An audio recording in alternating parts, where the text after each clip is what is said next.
Bom, estamos encerrando hoje a primeira semana da Quaresma, neste sábado, e eu escolhi a primeira leitura do livro do Deuteronômio para uma breve reflexão. Moisés dirigiu a palavra ao povo de Israel e lhe disse: Hoje o Senhor teu Deus te manda cumprir estes preceitos e decretos. Guarda-os e observa-os com todo o teu coração e com toda a tua alma. Tu escolheste hoje o Senhor para ser o teu Deus, para seguires os seus caminhos e guardares seus preceitos, mandamentos e decretos, e para obedeceres a sua voz. O Senhor te escolheu hoje para que sejas para ele um povo particular, como te prometeu, a fim de observares todos os seus mandamentos. Assim ele te fará ilustre entre todas as nações que criou e te tornará superior em honra e glória, a fim de que sejas o povo santo do Senhor teu Deus, como ele disse. Chama a atenção aqui algumas coisas muito interessantes, né? Aqui, antes do decreto, então aí a motivação. Nós sabemos que isto é uma espécie de pacto. É uma espécie? Não. É um pacto. É uma aliança. Uma aliança entre Deus e o povo de Israel. E a coisa mais importante, não são mandamentos que vêm de cima para baixo. É uma escolha. Tu escolheste hoje o Senhor para ser o teu Deus. Antes de obedecer um mandamento, é preciso que haja uma opção livre. Tão diferente do que como as pessoas pensam, né? Que mandamento é uma canga, é uma carga que se coloca sobre o ombro de alguém. É como algo que é imposto. Não, não é. Aqui é uma aliança, é um pacto.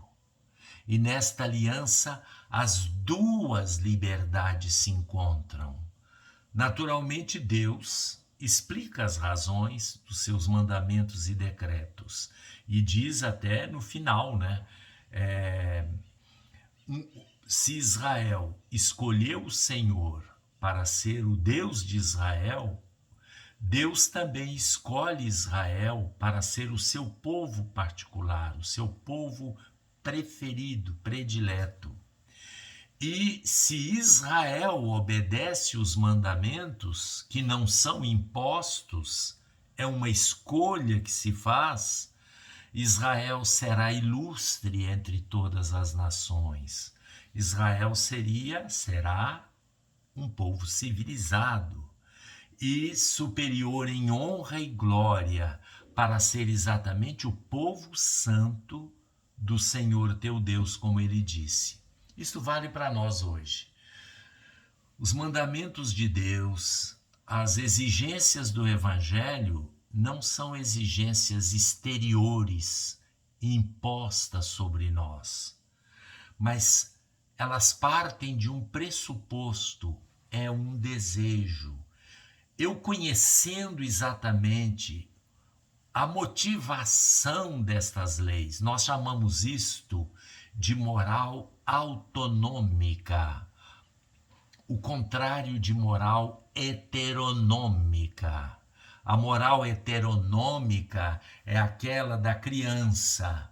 Você se comporta porque lhe impuseram, porque disseram que você tem que fazer.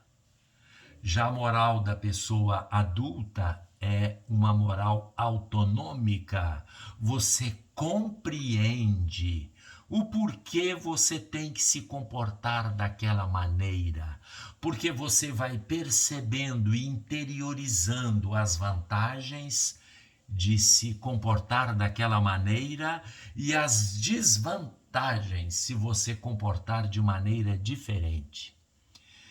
Imaginemos, por exemplo, a educação de alguém para não fumar, para não usar drogas e assim por diante. A pessoa pode receber de duas formas.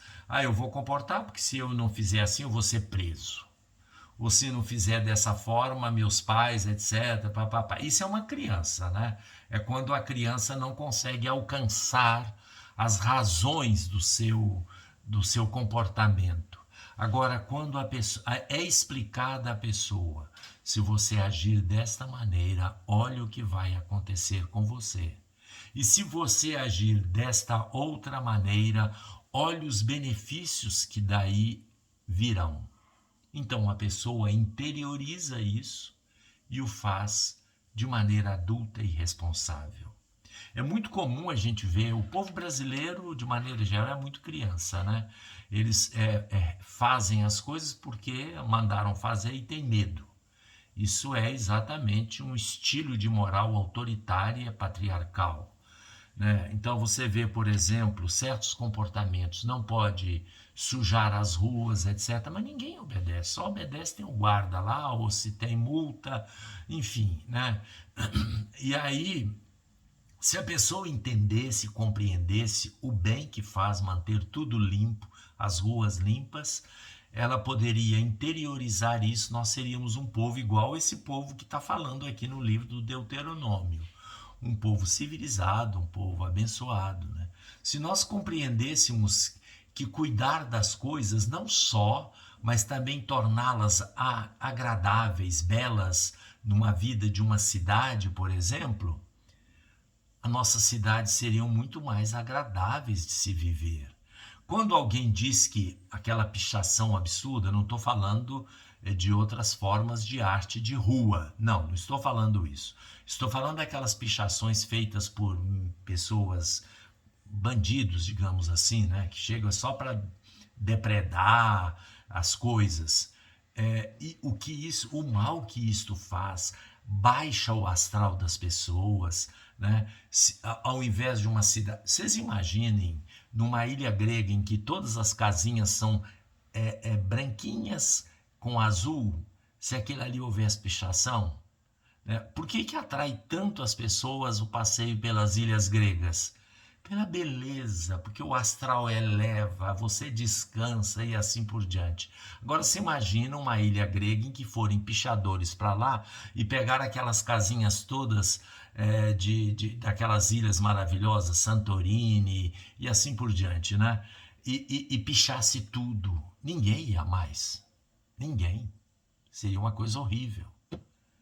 Pois bem, eu não entendo isso, né? Eu não entendo porque muita gente diz que isso é bom. Para mim não é bom, até porque para ninguém é bom. Faz as pessoas ficarem tristes, fazem as pessoas ficarem deprimidas. Então, naturalmente, é isso que diz a interiorização das leis. Isso vale também para a moral individual, moral familiar e assim por diante. Fica esta reflexão hoje aí para todos os que tiverem a paciência de me ouvir. Voltamos domingo às 7 da manhã, já está no ar a homilia do domingo. O domingo agora eu vou celebrar aqui em Santa Maria às 19 horas na matriz Nossa Senhora do Rosário. Aqueles que são de Santa Maria, nos encontraremos e forem à missa, nos encontraremos na missa das 19 horas, matriz Nossa Senhora do Rosário. Até amanhã.